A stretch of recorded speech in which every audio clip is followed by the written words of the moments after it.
Life has been full of tough times with a few lucky moments. Losing my parents when I was young hurt a lot, like a pain that never goes away. But I got lucky when the elderly couple next door, the Parkers, took me in. They were the kindest people you could imagine, treating me like their own granddaughter instead of someone they were helping out. We didn't have much money, but we had a lot of love, and that's what mattered. When I turned 18 and was thinking about college, the Parkers died in a car accident. Suddenly, I was alone again. They left me some money for school in their old house in the suburbs. It was a cozy place with lots of memories, but it felt too sad to stay there. So I sold it and bought a small apartment in the city near the college where I enrolled to study financial management. Having a plan and moving forward felt good. Classes were tough but interesting, and I focused on learning everything about numbers and markets. After college, I got a decent job. My days were busy with work, and I was doing okay, but the nights were different. The city felt lonelier than it should for a place with so many people. That's when I met Tom at a friend's party. He was loud, funny, and didn't care who noticed. His energy was contagious, and we clicked right away when he accidentally bumped into me, spilling my drink. "Hey, watch it," I said, more surprised than angry. "My bad, let me make it up to you. What were you drinking?" Tom said with a big grin. "Beer, just beer," I replied, trying not to smile too much. "2 beers, coming right up," he shouted over the music as he headed to the bar. That was Tom, simple, straightforward, and no fuss. We spent the whole night talking about everything and nothing. We found out we both loved old movies and hated sushi. Talking to him was easy, and when the party ended, I didn't want to say goodbye. A year later, he proposed. There were no dramatic gestures, just him, me, and a ring he awkwardly pulled out of his pocket while we were watching TV. "Marry me," he said, holding the ring so tightly I thought he might crush it. I laughed, not because it was funny, but because it was so typical of us. Perfectly imperfect. "Yes, of course, you big goof." Getting married didn't change much at first. We were the same, just officially a couple, which felt right. We settled into life together in my small city apartment, still close to the hustle but now with someone to share the quiet moments. Life felt full, and for the first time in a long while, the evenings didn't feel so empty. Settling into married life had its comforts, but life has a way of throwing curveballs.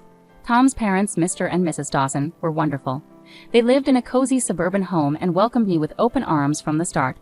I could see where Tom got his easygoing nature. Their warmth was a balm for my heart, which still ached from losing my own family. "I'm so happy you're part of our family now," Mrs. Dawson would often say, squeezing my hand with such kindness that it warmed and overwhelmed me at the same time. "Thank you. I really appreciate how welcoming you've been," I replied, feeling genuinely grateful. Visiting them became our weekend tradition. Those days were filled with backyard barbecues and long conversations over cups of hot coffee. Life felt good, simple, and sincere. But then things changed. Tom was called away on a long business trip, a whole year out of state. It was a great opportunity for his career, but the timing couldn't have been worse. Just as he left, Mr. and Mrs. Dawson's health declined rapidly. It happened so quickly that Mrs. Dawson, bless her heart, sounded frantic with worry when she called. "Grace, I hate to ask, but I really need your help here. Mr. Dawson is not doing well," her voice thick with tears she was trying to hold back. Without a moment's hesitation, I packed a bag and went to the suburbs. Seeing Mr. and Mrs. Dawson so frail shook me deeply. He had always been a pillar of strength and now looked fragile, connected to life through a tangle of medical equipment. I seamlessly settled into their routine, taking care of cooking and cleaning while Mrs. Dawson focused on Mr. Dawson's care. In the evenings, I sat by their side, reading aloud his favorite books, often finding him asleep before I finished a chapter. "Thank you, Grace," he'd whisper on the good days, his voice a mere whisper of its former strength. "It's my pleasure, really," I'd reply, squeezing his hand gently, hoping to offer comfort through my touch. One quiet afternoon, as I was chopping vegetables for dinner, Mrs. Dawson sat down at the kitchen table looking older than her years. "Grace, I don't know how to say this, but we're in a bit of a bind," she began, nervously twisting her hands together. "Mr. Dawson was the main earner, you know, and with him like this," I set down the knife, giving her my full attention. "We're in a tight spot, honey. I hate to ask, but could you consider renting out your apartment? It might help us get through this rough patch," Mrs. Dawson said, looking down with clear embarrassment. I didn't hesitate for a moment. "Of course, Mrs. Dawson. I'll take care of it right away," I said firmly, wanting to ease her worries. The apartment rented out quickly, and every month I faithfully sent the rental income to Mrs. Dawson, along with money for groceries and bills. It wasn't easy. The commute to my city job became a daily struggle. But family sticks together, right? That's what I kept reminding myself, even on the toughest days. "You're a lifesaver, Grace," Mrs. Dawson would often say, her relief palpable each time I handed over the money. "It's what family does," I'd reply, though some nights, lying in the guest room and hearing distant sirens from the city, I couldn't help but feel the weight of my responsibilities. Harry's calls were my only relief, his voice a connection to another world. "How are things going, Grace? Are you managing okay?" His concern was always clear, even through the static of our long-distance calls. "We're managing. Don't worry about us," I would say, forcing cheerfulness into my voice to ease his concerns. Life at the Dawsons took a sharp turn when Emily, Mrs. Dawson's daughter from her first marriage, unexpectedly showed up. The atmosphere changed instantly. She had a presence that felt like a cold draft sneaking under the door. I didn't know Emily well, but I'd heard enough from Harry and seen her tense visits with Mr. and Mrs. Dawson. My days were already stretched thin with long commutes and caring for Mr. Dawson, who was now bedridden and declining rapidly. Emily's arrival added a new layer of tension. It was clear she planned to stay, making herself at home as if she owned the place. One evening after a particularly tough day, Mr. Dawson motioned for me to come closer, his voice a strained whisper. "Grace, you need to watch out for Emily. She's not a good person," he said, his tone grave and urgent, sending a chill through me. "I understand, Mr. Dawson. I'll be cautious," I promised, though I wasn't entirely sure what I was preparing for. True to Mr. Dawson's warning, Emily wasted no time asserting her authority. The first indication came one morning when I found her in the kitchen, a storm cloud over the breakfast nook. "Just so we're clear, I'm not here to play housemaid or chef for anyone," she declared sharply, sipping her coffee and eyeing me as if I were intruding in her mother's kitchen. I was taken aback but kept my composure. "Okay, Emily, I've been handling things so far, and I can continue," I replied, trying to keep the peace. "Good, because I don't plan on lifting a finger." "This is Mom's house, after all," she snapped back, her eyes challenging me to object. From then on, Emily ensured her presence was felt, but not in a positive way. She ordered takeout only for herself and her mother, leaving their empty boxes for me to clean up. Her disdain was clear and hurtful, but I endured it for Mr. and Mrs. Dawson's sake. "Grace, why don't you join us for dinner tonight?" Mrs. Dawson suggested one evening, a rare moment of warmth in her voice. Before I could respond, Emily interjected sharply.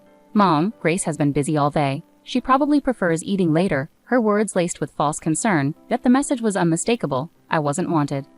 The days grew more difficult, my workload increasing. Emily's entitlement pervaded every corner of the house. At night, I could hear her whispering with her mother, poisoning her against me with her words. Mrs. Dawson, once kind and understanding, began to change, her demeanor colder, her gratitude less frequent. A couple of weeks later, Mr. Dawson passed away. The funeral was somber, with Harry flying in just in time to bid his farewells. It was the first time in months we were together, and having him by my side brought a sense of relief. Yet amidst the grief, I sensed a significant change at the Dawson home. Emily suddenly behaved impeccably, treating everyone with forced politeness. "How have things been while I've been away?" Harry asked quietly during a brief moment alone after the service. "Fine. Everything's been fine," I lied, forcing a smile. I didn't want to burden him further. His own grief was already too much to bear. "Are you sure? You look exhausted," he pressed, concern etching his brow. "It's just been busy, helping out around here," I reassured him, avoiding his gaze. It wasn't the right time to delve into the brewing turmoil beneath the surface. Once Harry departed, Emily dropped her facade. The guise of a caring sister vanished, replaced by the familiar sneer and dismissive attitude. The atmosphere in the house shifted drastically. Perhaps consumed by her own grief, Mrs. Dawson grew distant and cold toward me. Orders replaced conversations, and I began to feel more like an intruder than a member of the family. Emily took control of the household as if she were the lady of the manor, showing little regard for anyone's feelings but her own. She started barging into my room without knocking, rifling through my belongings as though searching for hidden treasure. One afternoon, while seeking solace in the garden, I stumbled upon a box hidden among the shrubs. Curious, I opened it only to discover my watches, jewelry, and even some of my underwear inside. My heart sank. Nearby, I found several of my dresses tossed carelessly over a bush. Anger surged through me. Clutching the box tightly, I stormed back inside, finding Emily lounging in the living room as if she owned the place. "What on earth, Emily?" I demanded, my voice trembling with fury. "You can't just throw my things out like this." Emily laughed coldly, the sound echoing mockingly in the room. "You live here? Please. You're just a guest, and not a welcome one at that. You should be out in the garden or better yet, on the street. You're nothing but a freeloader anyway." Her words cut deep, like salt in a wound. I couldn't believe the venom in her voice. Shaking, I turned to Mrs. Dawson, who had just entered the room. "Mrs. Dawson, please tell her she can't treat me like this. This is supposed to be my home too," I pleaded, my voice cracking with emotion. Mrs. Dawson, once gentle and kind, now looked through me as if I were transparent. "This is Emily's house now. She's right, Grace. Maybe it's time you found somewhere else to live," she said coldly. Her words hit me hard. Standing there with the box in my hands, my heart shattered. The home I had grown to love, the family I believed in, crumbled around me in that moment. Despite everything, I stayed because of a promise I made to Mr. Dawson on his deathbed, to care for his wife and prevent Emily from dominating her. But day by day, Mrs. Dawson seemed to adopt Emily's harsh demeanor. Her words turned cutting, her gaze icy. "You're just idling away here, aren't you?" Mrs. Dawson snapped one evening as I cleaned up after dinner, her voice dripping with disdain. "I'm doing my best to keep things in order," I replied, trying to stay composed despite the pain her words caused.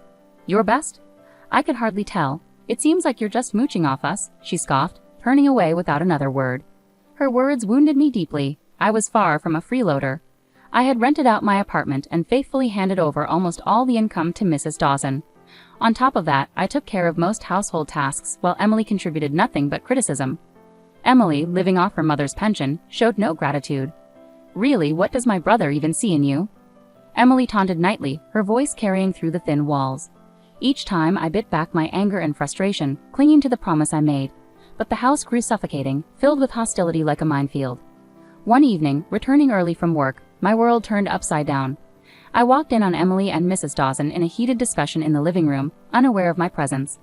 "We need to convince her to sell that apartment of hers. You know how much we could use that money," Emily said greedily and calculatingly. "Yes, but how do we persuade her? Grace isn't naive. She won't just hand it over," Mrs. Dawson replied, frustration and greed evident in her voice.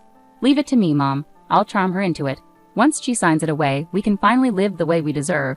Emily's words cut through the air like a snake's hiss. Hearing them scheme to take away my only financial security was a brutal dose of reality. Fear gripped me. I couldn't stay any longer.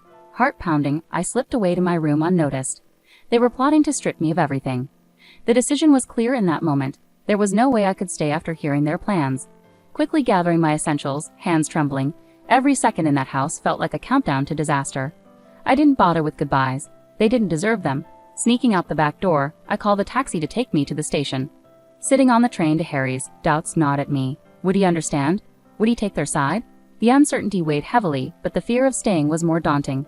I stared out the window, the landscape blurring by, a mix of fear and determination settling in my chest.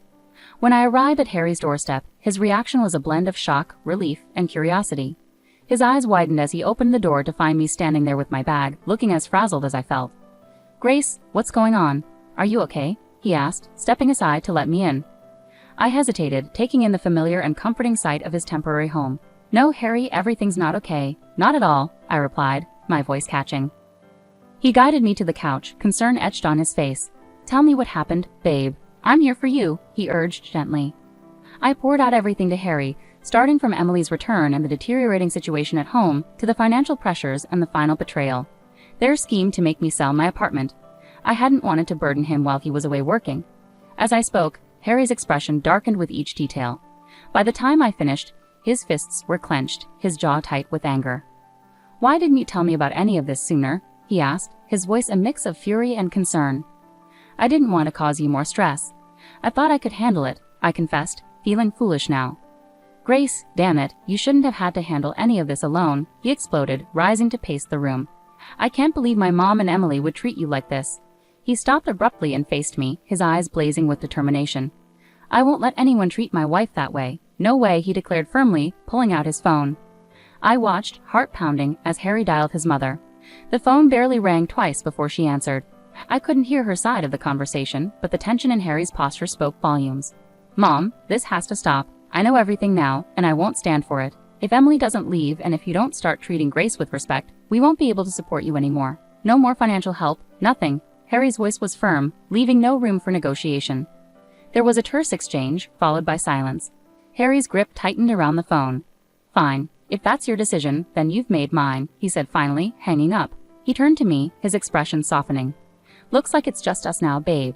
"That's all we need," he said, coming over to embrace me. I leaned into him, finding solace in his arms amid the storm of emotions. "Just us," I whispered, feeling the truth of his words. Now on our own, it felt right. Harry and I stayed up late into the night, planning our future without the burden of supporting his mother and Emily. We discussed practical matters like my remote work and our financial strategies, laying the groundwork for a new chapter together, just the two of us. "Whatever happens, we're in this together. You and me against the world, right?" Harry said with a determined smile.